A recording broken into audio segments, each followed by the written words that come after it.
Soy Isis González, chef especializada en pastelería sin gluten, sin azúcar y keto. Tengo más de 13 años de experiencia en este mundo maravilloso de la pastelería saludable y he vendido más de 200.000 postres en mi pastelería Madrid, Le Suite. Y hoy, si estás aquí, es porque quieres conocer esos 5 errores que te impiden lograr que tu pastelería saludable quede tan rica y deliciosa como la tradicional.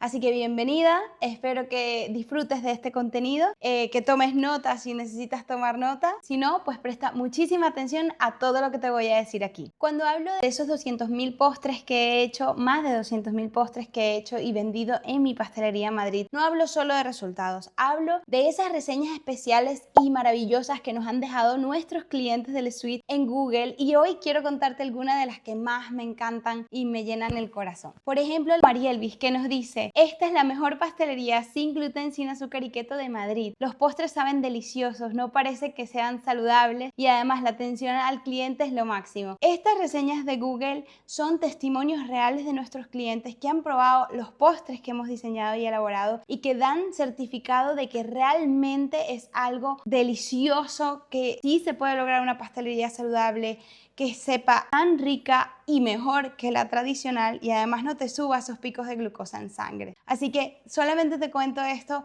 para que veas que no lo digo yo, lo dicen más de 1.100 reseñas en Google, y es por eso que hoy quiero que veamos estos 5 errores que puedes empezar a aplicar ya, a corregirlos en tu cocina para evitar que te siga pasando lo mismo de siempre, evitar que sigas tirando ingredientes a la basura, que sigas repitiendo recetas en modo automático sin pensar, porque lo que vas a ver aquí hoy, lo que vas a escuchar aquí hoy, no lo vas a ver en tutoriales de YouTube, no lo vas a ver en un video de 30 segundos de TikTok, ni en una receta fabulosa, rápida y fácil que te enseñan por allí. Lo que vas a aprender hoy, vas a aprender un poquito de química de alimentos, ingeniería de alimentos, y vamos a entender un poquito, es un pequeño abrebocas de qué es lo que pasa y por qué estos errores son muy fáciles de cometer y cómo podemos evitarlos, que es realmente lo que quiero que aprendas hoy. Así que prepárate, pon el video en pantalla completa, búscate un cafecito, un tecito, lo que tú quieras, y tu cuadernito para tomar notas el día de hoy, porque ahora sí empieza lo bueno. Préstame mucha atención. Para entender por qué tus postres no funcionan, lo primerísimo que tienes que hacer es dejar de ver la pastelería saludable como un acto de fe. Dejar de cruzar esos dedos cuando metes un postre al horno rezando que te queden bien. Lo primero que hay que hacer es empezar a entender que una receta se formula desde distintos ingredientes, que cada uno de ellos tiene un rol especial dentro de la receta, y todos juntos, en conjunto, hacen un todo que es una receta que sea exitosa. ¿Qué quiero decir con esto? Que una receta no siempre va a ser sustituir un ingrediente tradicional por uno saludable y ya está, por uno, 2, 3, lo que sea la cantidad que te diga la receta que vas a sustituir de equivalencia. No es tan sencillo. Lo primero que tenemos que entender de verdad es que la pastelería saludable es muy química, es como un sistema de ingeniería que funciona ahí dentro perfectamente en armonía para que funcione cada receta. Cuando entendemos esto, entendemos que no están puestos allí esos ingredientes al azar, sino que tienen una función específica. Allí es cuando realmente vas a empezar a entender muchas cosas que muy probablemente hasta ahora no sabías. Un postre saludable es una estructura equilibrada y se basa o depende de lo que yo llamo los 3 pilares fundamentales de la pastelería funcional. Aquí lo tienes, muy sencillo y estructurado.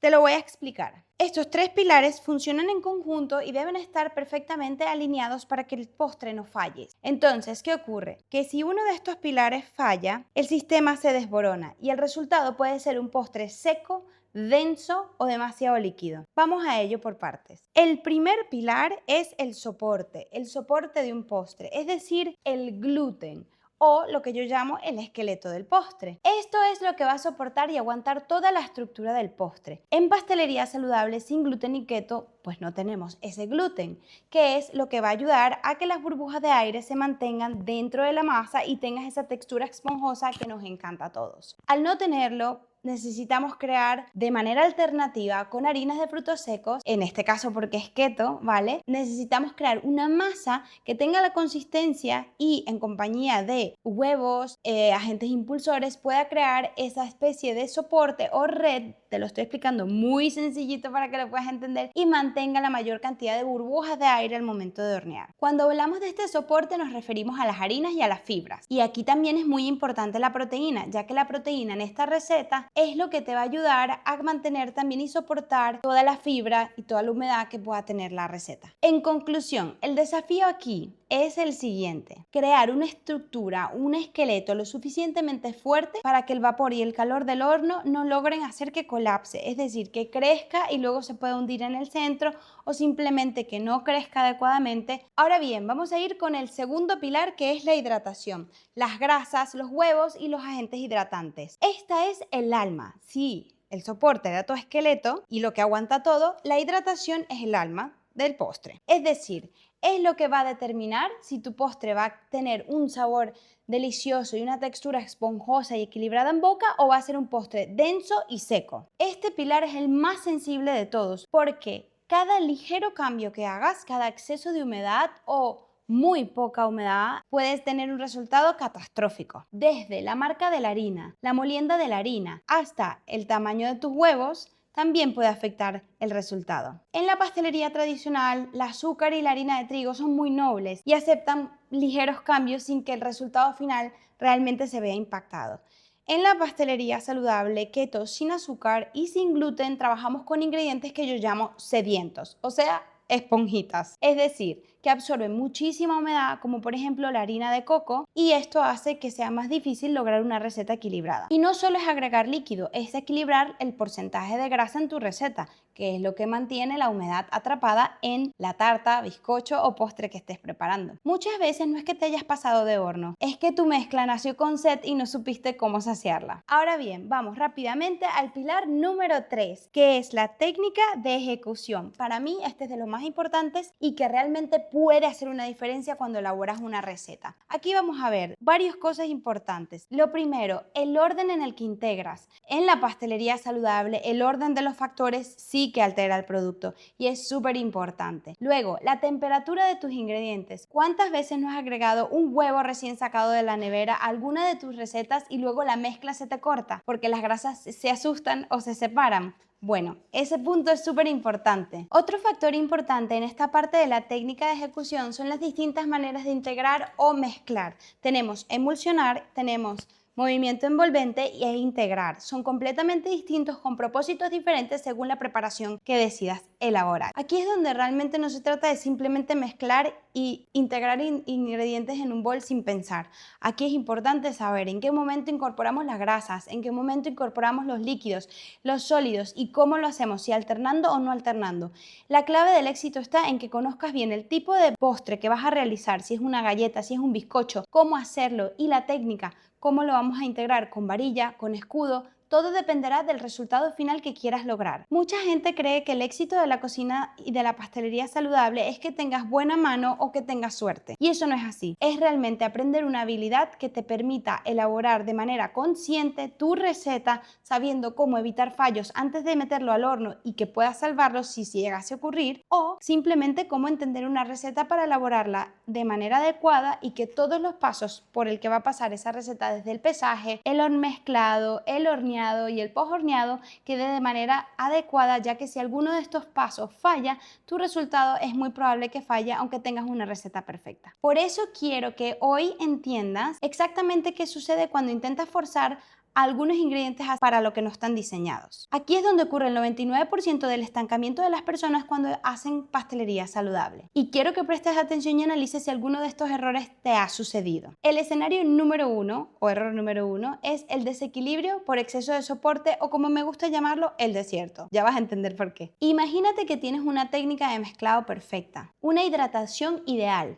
y aún así tu postre colapsa, pero es porque fallaste en el soporte. Por ejemplo, decides sustituir la harina de almendras por harina de coco porque es un sustituto perfectamente saludable y piensas que se comporta de manera igual. ¿Qué ocurre aquí a nivel químico? Pues aquí lo que ocurre es que la harina de coco es sumamente higroscópica y absorbe muchísimo líquido de tu preparación, y como resultado, si lo sustituyes uno a uno, vas a obtener una mezcla que después de horneada puede ser una tarta arenosa, que se desmiga o simplemente demasiado densa. Y aquí aquí el sistema falló y nos preguntamos por qué. Porque el soporte asfixió la hidratación. Y aquí es donde mucha gente también se rinde al tener este tipo de resultados y dicen la pastelería saludable no es para mí. Y no tiene nada que ver con eso. Es como si tuviese que construir una casa simplemente con unos dibujos así que puedo hacer yo y no con unos planos y no conociendo la calidad ni la función de cada material que vas a utilizar para construir esa casa. No va a quedar bien. ¿A que no? Por eso quiero hacer hincapié y sé que voy a ser repetitiva con eso, pero necesito que empieces a entender la función y a preguntarte qué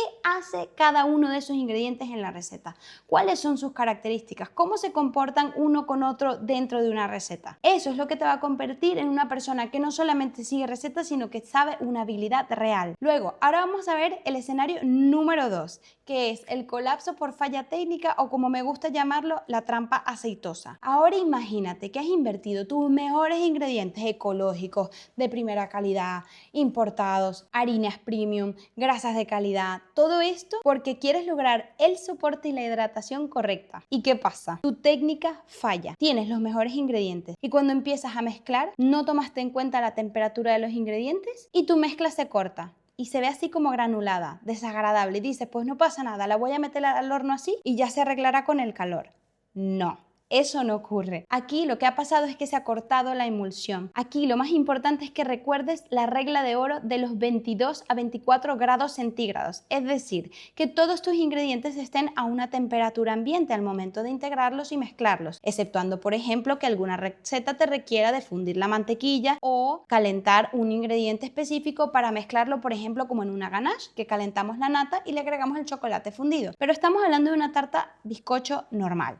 Entonces, recuerda, siempre debes usar tus ingredientes a temperatura ambiente para que se puedan integrar y mezclar de mejor manera y así crear también burbujas de aire más estables. Lo que ocurre cuando pasa esto de que se separa así y lo ves extraños, es que la grasa se separa del agua y por eso se corta la emulsión o lo que llamamos se asustan las grasas. ¿Cuál es el resultado de un postre si lo horneamos así? Pues se puede hundir en el centro o cuando lo saques de horneado bota muchísima grasa y eso es porque sus moléculas no se integraron de manera estable y por eso tienes ese resultado. Puede quedar con una textura gomosa, con una textura demasiado grasosa, inclusive terrosa. Entonces, ¿qué es lo que estamos viendo aquí? ¿Y qué es lo importante? Que si un pilar falla de estos tres que te comenté, el soporte, la hidratación y la técnica de ejecución, todo se derrumba. Cada uno de ellos debe funcionar de manera equilibrada. Ahora, antes de seguir avanzando, sí que quiero contarte algo en la técnica de ejecución rápidamente. No es lo mismo emulsionar que hacer movimientos envolventes que integrar. Integrar es simplemente mezclar ingredientes hasta que se integren, como dice la palabra, se mezclen visualmente, los veas que están bien mezclados, que no están ninguno se nota separado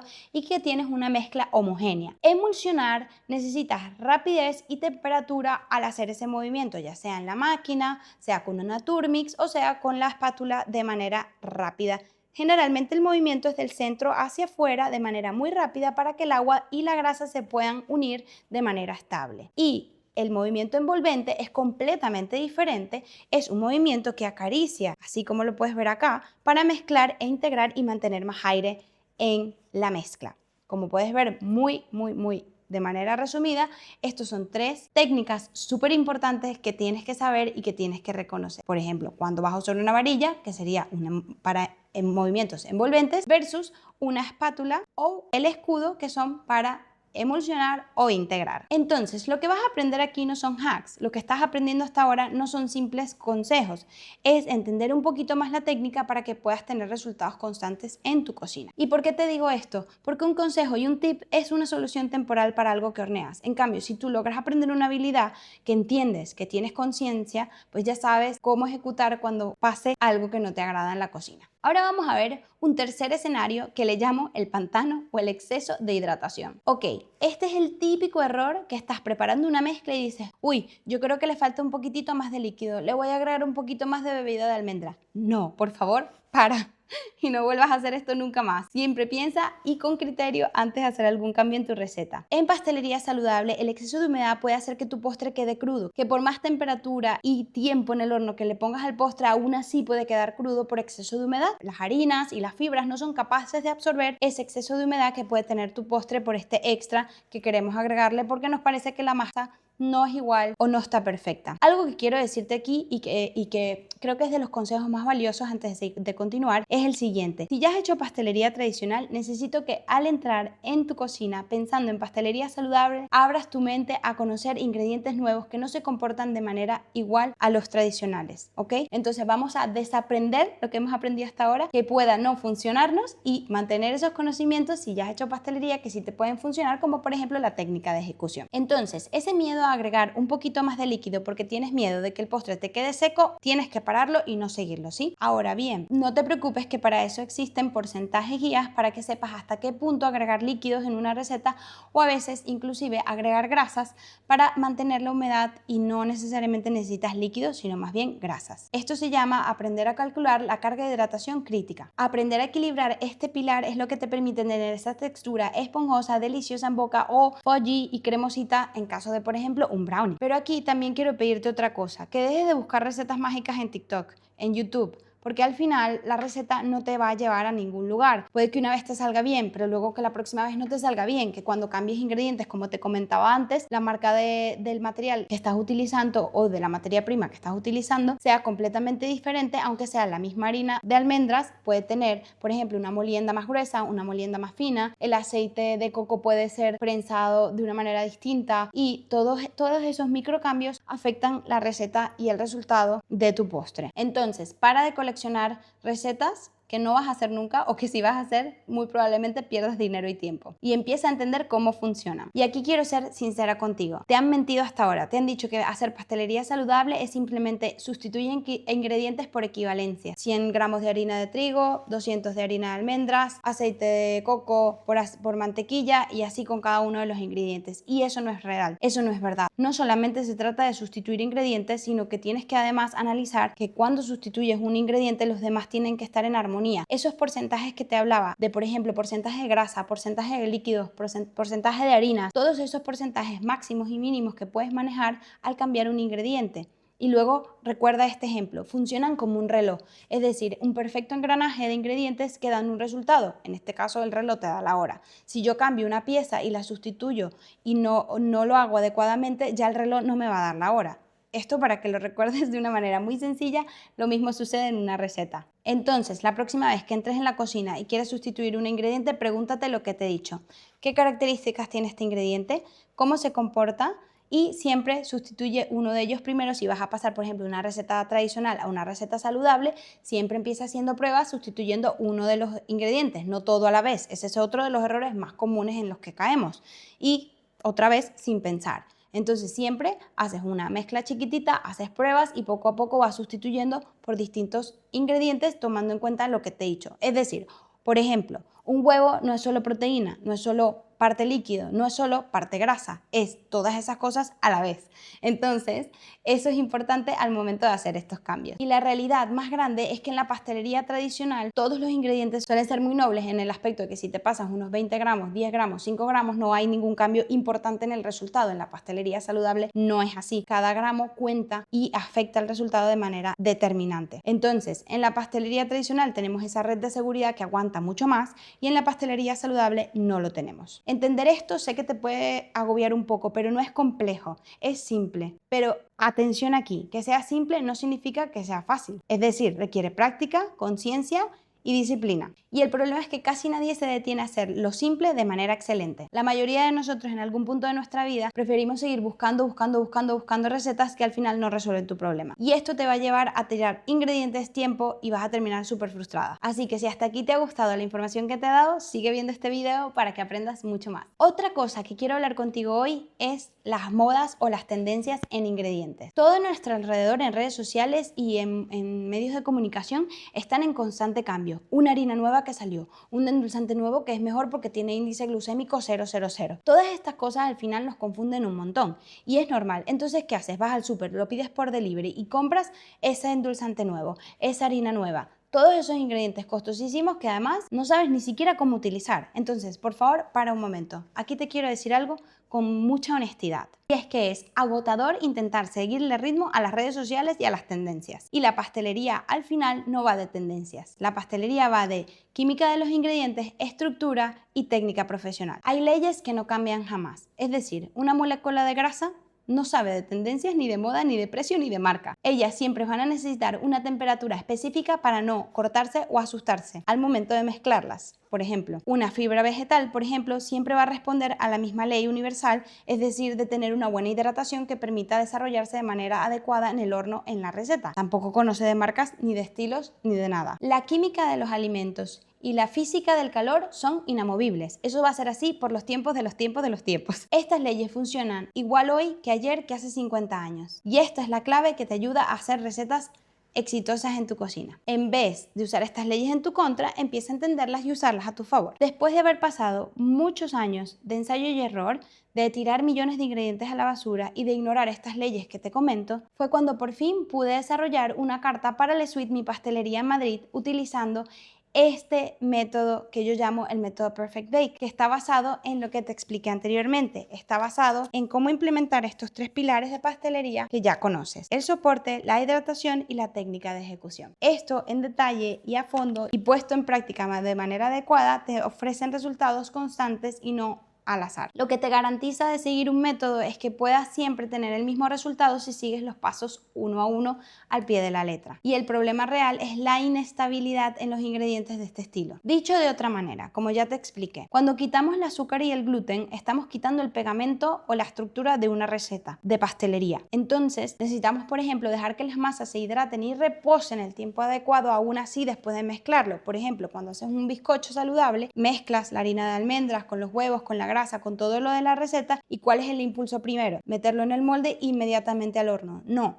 eso no lo debes hacer. Debes dejar un reposo pasivo de 5 minutos a 10 minutos en el molde antes de hornear, y esto va a hacer que las fibras y la estructura se estabilice mejor, sea un poco más densa, y cuando entre en el horno el calor y el vapor no destruyan la estructura de manera inmediata, sino que sea más resistente, y esas burbujitas se van a mantener por más tiempo dentro de esa masa versus la pastelería tradicional, que sería un poco lo contrario. Entonces, este método cuida al ojo cada paso, desde pesar ingredientes hasta integrar, mezclar y hornear. Perfect Bake, con todos estos pasos y estos pilares, es esa ingeniería que te ayuda a crear esa red que te ofrece un postre que quede bien siempre. Ahora sí, vamos a verlo un poquito más en detalle. ¿Cuáles son esos 5 errores de pastelería saludable que te impiden lograr que tus postres healthy sean tan ricos y deliciosos como los tradicionales? Identificar estos fallos te va a ayudar a prevenirlos o a corregirlos y que no vuelva a pasar lo de siempre. Empecemos. El error número 1, que yo le llamo el ojímetro: pesar al ojo o por volumen. Y aquí quiero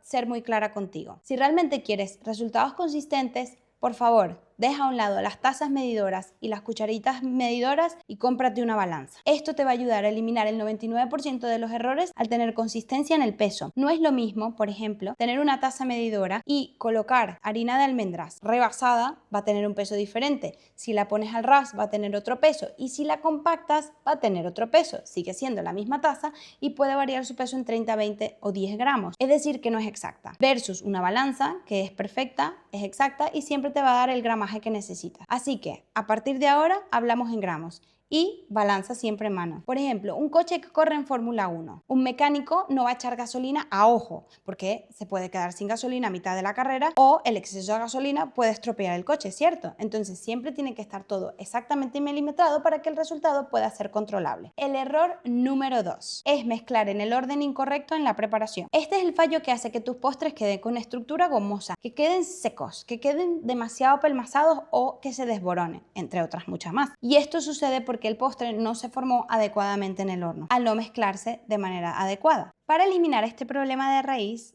vamos a hacer lo siguiente. Primero, diagnosticar el ADN de tus ingredientes para saber cuál de ellos es el que va a dar la estructura. Si es la grasa de almendras o la proteína del huevo o una combinación de ambos. 2. Identificar si tu preparación busca aire como un bizcocho esponjoso o densidad como una galleta. 3. Respetar la jerarquía de integración según las características de cada ingrediente. Es decir, como te mencionaba anteriormente en el ejemplo del reloj, ¿lo recuerdas? Si pones los engranajes donde no van, el reloj no te va a dar la hora, porque no va a funcionar equilibradamente. Por ejemplo, si no entiendes el ADN de tus recetas, puedes incorporar los huevos al final en vez de al principio y batirlos para que atrapen suficientes burbujas de aire que sean estables. O, por ejemplo, puedes agregar la mantequilla fría con los huevos a temperatura ambiente y hacer que se corte. En fin, que la cantidad de posibilidades de cosas que no pueden ir bien si no cumplimos con este orden específico y técnico son muchas. ¿Y qué va a pasar? Pues vas a tener un bizcocho o excesivamente apelmazado o simplemente seco por no haber integrado de manera adecuada los líquidos con la grasa. Y otro truco súper importante también es, por ejemplo, en las galletas. Si no entiendes que primero hay que emulsionar toda la grasa con el endulzante para generar micro burbujitas de aire en ese proceso de cremado, que luego se vuelven un poquito más estables junto con la grasa y la emulsión de los líquidos. Y si además de ello no respetamos aquí la temperatura de reposo en las galletas, es decir, una vez que hagamos la masa, meterla en la nevera para que se enfríe antes de hornear, ¿qué va a pasar? Que vas a tener unas galletas súper grandes expandidas, con exceso de grasa alrededor muy probablemente, porque el reposo del tiempo de frío no se cumplió y porque la integración antes no se hizo de manera adecuada y no va a ser homogéneo el resultado en la galleta ni va a quedar crujiente como probablemente quieres que te quede. El error más común, que a mí también me ha pasado millones de veces, es querer mezclar todo rápido en 5 minutos, meterlo rápido al horno para que esté y poder disfrutar de ese postre delicioso, pero realmente a veces esperar, como dice el dicho, lo bueno es esperar. En pastelería saludable es así, esperar el tiempo prudencial de reposo, de mezclado o inclusive de enfriamiento previo al horno puede hacer que tengas un mejor resultado en tus postres de pastelería saludable. El error número 3 es no utilizar técnica profesional al hacer tus elaboraciones o preparaciones de pastelería saludable, ignorando por completo la física de los ingredientes. ¿Y este fallo qué hace? Pues que obtienes bizcochos granulosos, que se desboronan, texturas demasiado densas, textura apelmazada, un bizcocho que se hornea perfectamente en el horno y luego se hunde en el centro o inclusive que puede estar crudo. Pero no te preocupes, que corregirlo es muy fácil. Vamos a hacer los siguientes pasos. Primero, tener un control estricto de la temperatura de los ingredientes. Como te dije, mi regla de oro, de los 22 a los 24 grados centígrados. Todos los ingredientes a temperatura ambiente,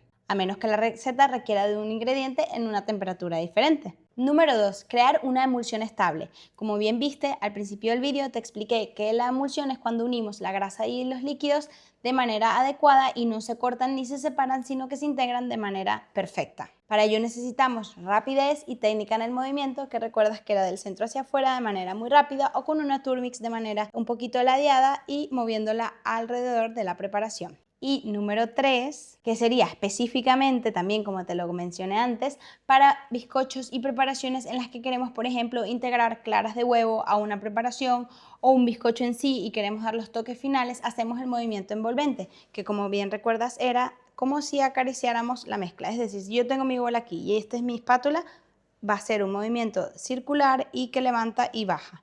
Circular, levanta y baja, ¿ves? Diferente al otro que es estático y del centro hacia afuera para integrar. Son dos cosas completamente diferentes. En el envolvente, cuando hacemos este movimiento, lo que queremos es captar y rodear esas burbujitas para mantenerlas a salvo. Se utiliza generalmente en este tipo de preparaciones. En una mousse también utilizamos este tipo de preparaciones. ¿Cuándo usamos una técnica emulsionante? Pues en una ganache de chocolate, por ejemplo, es perfecto. Entonces, recuerda siempre, piensa esto en la emulsión como un matrimonio perfecto para que no se te olvide. El agua y la grasa no se quieren hablar por naturaleza y la temperatura va a ser el mediador que va a hacer que estos se unan y puedan vivir en paz y que trabajen juntos. ¿Y qué es lo que pasa cuando tenemos una buena emulsión? No solo en una ganache, sino al incorporar grasas con líquidos. Por ejemplo, estás preparando una tarta, estás batiendo la mantequilla o la ghee con el endulzante y luego vas a agregar los huevos. Ahí los huevos tienen que estar a temperatura ambiente y agregarlos uno a uno, preferiblemente batirlos antes por separado para que la mezcla sea más homogénea, y al momento en el que se van agregando a la preparación en forma de hilo, que es otra técnica que se agrega un flujo constante de un líquido, ¿vale? Va a ayudar a que se integre más rápidamente y que se integre mejor y que haya una buena emulsión que luego, ¿qué es lo que hace? Te asegura un sabor y una textura en boca sedosa. Eso es realmente lo que hace la emulsión. Versus si agregamos los huevos fríos de nevera, como dijimos, la mezcla se corta, no está bien distribuidas las grasas, los líquidos y los sólidos en la masa, y el resultado puede ser hasta un bizcocho que tenga tropezones así de harina porque no está bien integrado y que tenga una parte más seca, una parte más húmeda y una parte más grasa, o inclusive que bote exceso de grasa en el horno. Para ello recuerda que si vas a utilizar, por ejemplo, una batidora de mano o una batidora de pie, el equivalente para integrar sería la pala o escudo, ¿ok? O una espátula también sirve para integrar, y la varilla se utiliza para estos movimientos envolventes de mezclado donde queremos incorporar más aire. Por ejemplo, si queremos una galleta vamos a usar el escudo, y si queremos un bizcocho aireado o una mousse vamos a utilizar la varilla. Por ello, justo en este tip último es cuando viene el cuarto error, que es utilizar los utensilios equivocados en las preparaciones. Y este error es el que destruye la identidad de un postre. Por ejemplo, haces un brownie que parece bizcocho y no parece brownie porque no tiene esa textura cremosa, fondente, deliciosa, característica de un brownie, sino por el contrario parece un bizcocho o una tarta de chocolate. O es lo que hace también, por ejemplo, que hornees una tarta de queso y el resultado final después de hornearlo no sea homogéneo, sea una tarta de queso que tiene demasiado exceso de aire, que no es cremosa y sedosa, sino que es más como muy aireada. Eso se debe a que hemos utilizado utensilios que no eran los adecuados. Pero no te preocupes, que para solucionarlo estoy aquí para ayudarte. Lo primero que debes pensar y siempre tienes que preguntarte es qué tipo de postre quiero y qué resultado en la textura es el que deseo. Aquí es donde viene lo importante. Por ejemplo, vamos a utilizar varillas en mousses, tartas, para incorporar aire a la preparación. Cuando no queramos incorporar aire en la preparación, como por ejemplo el brownie, vamos a utilizar el escudo. Y la espátula, dependiendo de su tamaño, te puede ayudar a resolver toques finales en la mezcla, de integrar y de mezclar de una manera más controlada que si lo hicieras con la batidora de mano o con la batidora de pie. Sin embargo, no todo es blanco y negro, no siempre es solamente el escudo o la varilla. Hay preparaciones donde integramos los dos utensilios y esto es sumamente importante. Por ejemplo, si estamos haciendo un bizcocho o una tarta en la que tenemos mantequilla o ghee y necesitamos cremarla con el endulzante primero, pues utilizaremos el escudo para cremar los ingredientes hasta que se integren por completo y luego incorporamos la varilla para airearla un poco más y ahí es cuando vamos a agregar los huevos uno a uno o, caso contrario, vamos a hacer un bizcocho genovés, digamos, en versión saludable, que es un bizcocho en el que batimos las claras y las yemas por separado. Entonces, en este caso, vamos a utilizar para batir las claras de huevo, vamos a utilizar la varilla, esas claras las vamos a poner aparte y luego lo vamos a integrar a la mezcla final con movimientos envolventes. Entonces, una preparación de pastelería puede tener 3 técnicas diferentes de mezclado, que no significa que tenga que ser una sola u otra, sino dependiendo del resultado que queremos en el momento específico de la receta, elegimos el utensilio adecuado. Por eso es muy importante también, por ejemplo, cuando quieres hacer un postre, digamos, en una Thermomix o en una batidora al 100% todo, sabes que el resultado no va a ser al 100% como si lo hicieras con distintas técnicas dependiendo del tipo de postre. No significa que no se pueden hacer, sí se pueden hacer, pero el resultado puede cambiar significativamente. No es lo mismo hacer una masa de tarta en una licuadora, todos los ingredientes allí, todo mezclado allí, además de que ya lo va a procesar más, versus hacerlo en una batidora o hacerlo inclusive batiéndolo a mano, pero con distintas técnicas. Aquí es donde tienes que aprender a diferenciar, preguntarte qué resultado quieres y en base a eso tomar la decisión. Y finalmente, el error número 5, que es el que todos hemos cometido más de una vez, es sustituir ingredientes uno a uno, es decir, 100 gramos por 100 gramos, 50 gramos por 50 gramos, sin pensar, sin analizar el ADN de los ingredientes y sin tomar en cuenta por qué y cómo y de qué manera están organizados en una receta, no como ingredientes sueltos, sino como un todo. Entonces, el error número 5 de los más importantes es sustituir uno a uno y no entender la receta como un todo, sino simplemente como ingredientes sueltos. Y este es el error que te mantiene esclava de seguir recetas y recetas y más recetas hasta que encuentres la receta perfecta. Y ya sabemos que, aunque tengas la receta perfecta, si no sigues los 3 pilares de los que te hablé anteriormente, que era soporte, hidratación y técnica de ejecución, aunque tengas la receta perfecta, si uno de estos no lo haces adecuadamente, simplemente va a fallar y el resultado se va a ir a la basura. Por eso, para resolver este problema, número 5, vamos a hacer lo siguiente. Yo te recomiendo seguir 3 pasos. Primero, otra vez, analizar el ADN de los ingredientes. Si es fibra, grasa, proteína, líquido o tiene una combinación de ambos, como el ejemplo del huevo que te comentaba. O por ejemplo, la harina de almendras, que tiene fibra, tiene grasa. No es solamente una harina sin más. 2. Aplicar las equivalencias sugeridas según el ingrediente, es decir, si por ejemplo estamos utilizando stevia en vez de azúcar o una combinación de eritritol con stevia en vez de azúcar y el empaque nos sugiere que por cada 50 gramos de azúcar utilicemos 60 gramos de stevia y eritritol, pues guiarnos por esa equivalencia, pero siempre tomando en cuenta los porcentajes guías de cada rango y bloque que compone una receta. Por ejemplo, los impulsores deberían ser entre el 1 al máximo 3% de todo el total de la receta. Es decir, si tenemos una receta de una tarta de chocolate y la sumatoria de todos nuestros postres son 550 gramos de bizcocho, Esos 550 gramos representan el 100% de nuestra receta. Dentro de esa receta tenemos los gramos de la mantequilla, los gramos de la harina de almendras, los gramos del huevo, los gramos de la bebida de almendras, los gramos del impulsor, en este caso levadura. Pues los gramos que tengamos de impulsor tenemos que calcular si esos gramos que aparecen en la receta están dentro del 1 al 3% del total de la receta. Si están dentro de ese rango, significa que los impulsores están equilibrados adecuadamente. Si son por debajo, significa que la tarta no va a subir del todo. Y si están muy por encima, como muchas veces pensamos, bueno, voy a ponerle un poquito más para que suba más la tarta, lo que va a suceder allí es que por exceso de impulsor, la masa va a crecer demasiado rápido con la temperatura del horno y no va a ser capaz de aguantarse y va a colapsar, y es cuando siempre ocurre que se hunde en el centro. Otro ejemplo es la grasa, que representa entre el 30 y el 45% del total de la receta. Pero ojito aquí, muy importante, la grasa no solamente en la receta va a ser el aceite de oliva, el aceite de coco o la mantequilla o ghee, sino que la harina de almendras, como ya te comenté, tiene grasa. O sea, es decir, que necesitamos analizar con lupa cada uno de los ingredientes, cada característica de los ingredientes y sacar ese 30 a 45% de grasa del total de la receta, es decir, cuánta grasa representan los huevos, cuánta grasa representa la harina de almendras y cuánta representa la grasa complementaria. Eso nos tiene que dar entre el 30 y el 45% máximo de nuestro peso. Y número 3, ajustar según la sed de nuestro ingrediente, es decir, principalmente nuestra harina. Y piensa en esto como un GPS de la cocina. Si cambias de dirección, es decir, si cambias de ingrediente porque estás creando una nueva receta, ¿qué hace el GPS? Recalcula la dirección. Pues pasa exactamente igual.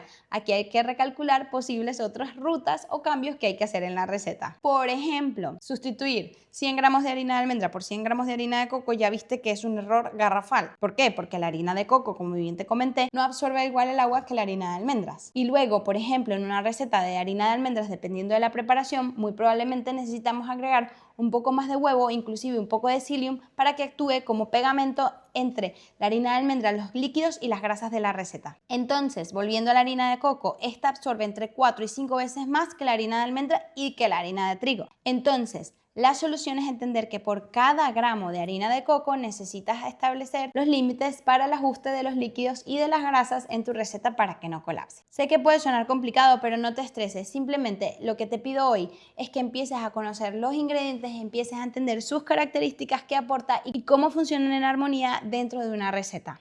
Ya entendiendo eso, hoy, solamente hoy, te vas a llevar un cambio importantísimo en tu percepción de seguir y ejecutar una receta, porque ya no vas a ir más a ciegas. Pero quiero darte algunas equivalencias que te pueden servir para comenzar a transformar esas recetas que tanto quieres transformar en saludables. Comencemos por las harinas. La harina de trigo se puede sustituir 100 gramos de harina de trigo por 100 o 120 gramos de harina de almendras. Como bien sabes, dependerá un poco del resto de los ingredientes de la receta. Y es importante aquí recordar que la harina de almendras aporta grasas que no tiene la harina de trigo y que no tiene gluten, por lo cual necesitamos crear esa estructura de proteínas para que aguante la fibra que tiene la harina de almendras, por lo cual va a pasar de una textura aireada, ligera, a una textura que va a ser más húmeda, más densa y que hay que saber equilibrar. Luego vemos que por 100 gramos de harina de trigo vamos a sustituir por 25 a 30 gramos de harina de coco. Ojo aquí porque hay que hacer un ajuste crucial. Como bien puedes ver, es solo una cuarta parte del peso total de la harina de trigo. Significa que en volumen nos quedamos con muchísimo menos. Para compensarlo, la regla de oro es que por cada 30 gramos de harina de coco vas a añadir 55 gramos de huevo. Es decir, 55 gramos de huevo generalmente es un huevo talla M. También, importantísimo, por favor, en este caso generalmente en pastelería, para que sepas, se utilizan huevos talla M, pero yo te recomiendo, otra vez, como con las tazas, dejarlas a un lado y pesar los huevos. ¿Cómo se pesan los huevos? Muy importante, porque parece algo tonto, pero no lo es. Lo más importante es que cuando peses los huevos para una receta, casques los huevos en un bol, tengas el peso total y allí los batas bien antes de agregarlos a la receta. Esto va a ayudar a que se integren de mejor manera y más equilibrada. En este caso, el huevo aporta la proteína que el coco no tiene para sostener la estructura de la receta. Ahora bien, las grasas. El aceite de coco lo puedes sustituir 1 a 1 por la mantequilla en recetas, por ejemplo, como galletas, masas quebradas y este tipo de preparaciones. endulzantes. Si usas aceite de oliva, siempre recomiendo que sea aceite de oliva suave para que no sea muy intenso el sabor en la preparación, y en este caso vas a utilizar un 15% menos del peso de la mantequilla en la receta por el aceite de oliva suave. Y esto es para evitar que quede excesivamente aceitoso. Ahora, cuando hablamos de mantequilla de cacahuete, mantequilla de anacardos, mantequilla de cualquier fruto seco, el resultado es completamente diferente. ¿Por qué? Porque esta mantequilla de frutos secos no es solo grasa, es fibra y proteína. Si haces el cambio directo 1 a 1, el postre te va a quedar seco y duro. Entonces, la proporción adecuada y recomendada aquí es que por cada 100 gramos de mantequilla agregues 120 a 130 gramos de mantequilla de cacahuete o cualquier fruto seco. Pero lo más importante y lo más clave aquí, que es lo que yo enseño en mi método, es que aunque tengas estas guías y estos porcentajes y estas equivalencias, no puedes ir simplemente a ciegas. Por ejemplo, si vemos el ADN de la mantequilla de cacahuete, verás que es muy densa y absorbe mucha humedad. Si la usas en la simple equivalencia, el resultado no va a ser el que quieres. Por ello, muy probablemente tengamos que bajar la cantidad de harina de coco o harina de almendras en la preparación para ajustar la textura del resultado final de la tarta. Y esto se hace con la finalidad de compensar la fibra que ya tiene el cacahuete y que la fibra no vaya a absorber todos los líquidos de la receta. Mi consejo profesional aquí es que empieces usando solo el 70 o el 80% de la carga total de grasas y observes cómo se comporta el postre a 22 grados, es decir, a temperatura ambiente después de horneado. Por ejemplo, fíjate que si vas a utilizar el aceite de coco, tiene la particularidad de que el aceite de coco se funde en el calor y en frío se solidifica. Esto quiere decir que una preparación que, por ejemplo, si la quieres utilizar para galletas, sería perfecto porque ayudaría con ese sabor más crunchy cuando esté fría la preparación. Pero si lo utilizamos en un bizcocho o en alguna receta que necesitamos que siga estando blandito, pues vamos a priorizar el aceite de oliva frente a el aceite de coco, ya que el aceite de coco cuando esté a temperatura ambiente va a tender a ser un bizcocho un poquito más firme que si tuviese aceite de oliva, ya que el aceite de oliva se mantiene siempre en un medio líquido y fluido. Y recuerda algo, siempre reduce la receta que vayas a hacer para ver cómo queda al mínimo. La pruebas y una vez que ves el resultado, ajustas y vuelves a hornear. Y es preferible esto hacer una receta completa y que no quede bien. En Perfect Bake no sustituimos ingredientes solo con sus equivalencias. Pensamos más allá. Entramos en el criterio de cada uno, entendemos su ADN y en base a eso vemos cómo ajustamos toda la receta. Ahora sí, una de las partes que más me gusta y que siempre me preguntan, los endulzantes. Súper delicados. Primero, por el tema del sabor que puede tener un retrogusto desagradable. En el caso del eritritol puede ser muy mentolado, en el caso de la stevia puede ser amargo y así sucesivamente con otros endulzantes. Pero te voy a dar un secreto que nadie te cuenta. Siempre que compras endulzantes, en la etiqueta te sale una recomendación. Generalmente esa recomendación de equivalencia es muy optimista y por lo general no funciona. ¿Por qué? Porque está dirigida a recomendaciones como endulzar una taza de café, un té o preparaciones frías. Pero cuando las llevas al horno, el calor afecta de manera diferente y no funcionan igual. Entonces, presta atención y toma nota. Siempre que veas una equivalencia en una etiqueta, utiliza entre el 70 y el 80% de lo que aparece para tus primeras pruebas. Así no te vas a pasar y simplemente luego puedes ir ajustando en porcentajes de 15 a 20% o 25 inclusive. Esto va a ayudar a que tu receta no la tengas que tirar a la basura si te pasas de endulzante. Ahora bien, vamos a ver unas proporciones básicas. El eritritol endulza menos que el azúcar, así que la proporción es la siguiente. Es 1 de azúcar, 1.3 de eritritol. Es decir, si tu receta te pedía 100 gramos de azúcar, vas a utilizar 130 de eritritol. La stevia pura, por el contrario, es 200 veces más dulce que el azúcar y dependiendo del formato que utilices, puede ser buena para hornear o no. Por ejemplo, la típica stevia que compras que dice de mesa, nunca la utilices para hornear porque con el calor va a tener ese sabor amargo desagradable que luego no vas a poder eliminar del postre. Luego tenemos fruto del monje o monk fruit. Por lo general viene formulado para que sea la equivalencia 1:1 con azúcar, es decir, 100 gramos de azúcar por 100 gramos de monk fruit. Facilita mucho la transición en recetas tradicionales, tiene un buen índice glucémico al igual que la stevia y el eritritol y es muy fácil de sustituir. Y aquí te voy a dar otro secreto muy importante que quizás no sepas. Muchas veces cuando compras stevia en el supermercado siempre lee la etiqueta porque puede ser stevia con eritritol o con otras combinaciones de endulzantes. Pero ¿qué vamos a sacar de aquí que es lo realmente interesante? Mi recomendación es que intentes encontrar cuál es la mezcla de endulzantes que te encanta y te funciona a ti según el nivel de dulzor que quieras tener en el postre. Por ello, puedes mezclar eritritol con monk fruit, eritritol con stevia o lo que más te apetezca, hasta encontrar ese sabor que te gusta. Ahora sí, vamos a recapitular un poquito. Si tuvieras que quedarte con una sola cosa de todo lo que hemos hablado hoy, que sea lo siguiente. El éxito profesional de la pastelería saludable se basa en 3 pilares fundamentales, que ya tú conoces ahora. La primera, tu postre no nace en el horno, nace en el diagnóstico adecuado del ADN de sus ingredientes, entenderlos, qué hacen, cómo son, cuáles son sus características y cómo se comportan con otros ingredientes. Segundo, tu textura no es cuestión de suerte. Se define en la precisión del pesaje y en el dominio de las técnicas que requiera cada postre según el resultado que querramos obtener. Y tercero, el resultado final se blinda con el control total y absoluto de la termodinámica y la postcocción. ¿Te acuerdas de ese reposo que te hablaba antes de hornear o el otro reposo en frío para las galletas y luego, por ejemplo, el típico no desmoldes la tarta inmediatamente antes de sacarla del horno, ni la cortes nunca en ese momento? Esos reposos son fundamentales, son súper importantes que los respetes porque el resultado va a ser un resultado muchísimo mejor que si te precipitas siempre. Al igual que en este último punto, la temperatura de todos los ingredientes al momento de mezclarlos, ¿lo recuerdas? Por separado, cada uno de estos 3 pilares que te comenté hace tiempo, soporte, hidratación y técnicas de ejecución, pueden ayudarte a mejorar los resultados en tu cocina. Sin embargo, si los tienes todos juntos y los cumples y cuidas el proceso en la elaboración de la receta, el resultado se multiplica. ¿Por qué? Porque la pastelería es una reacción en cadena. De nada sirve tener el mejor diagnóstico de ingredientes o los mejores ingredientes si no respetamos el proceso de mezclado y si tampoco respetamos la temperatura y la postcocción. Cuando estos sistemas trabajan en conjunto y trabajan de manera equilibrada y en un orden y en un sistema, aseguramos resultados consistentes y exitosos. Eliminamos el factor suerte y dejamos de cruzar los dedos. Si instalas este método en tu cocina, vas a empezar a saber lo que es la libertad de cocinar y disfrutar de verdad por primera vez haciendo tus pasteles saludables en tu cocina. Y es esa libertad de dejar de tirar dinero, de dejar de frustrarte, de dejar de sentirte triste porque el resultado no es predecible. Y tienes esa libertad y ese criterio y esa habilidad de elegir qué hacer, cómo cambiar y cómo mezclar para tener un resultado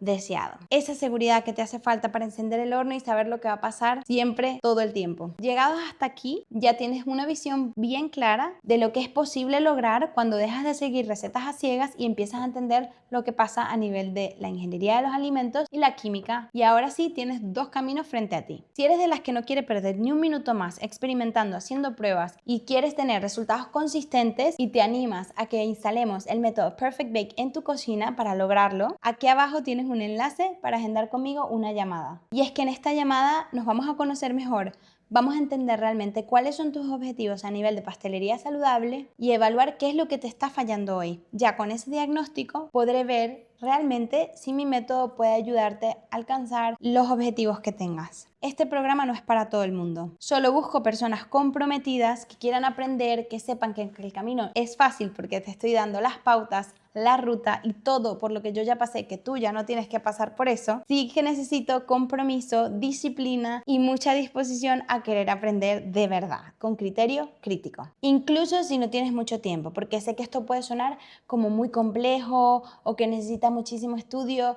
No, simplemente necesitas ganas de aprender, tiempo lo normal y disposición para seguir instrucciones, porque tendrás todo mi apoyo a través de mi academia online. Así que si te ha gustado este contenido y has aprendido algo que no sabías antes, te invito a agendar esa llamada y que nos veamos para ver si Bakeology y Perfect Bake es para ti. Nos vemos en la próxima.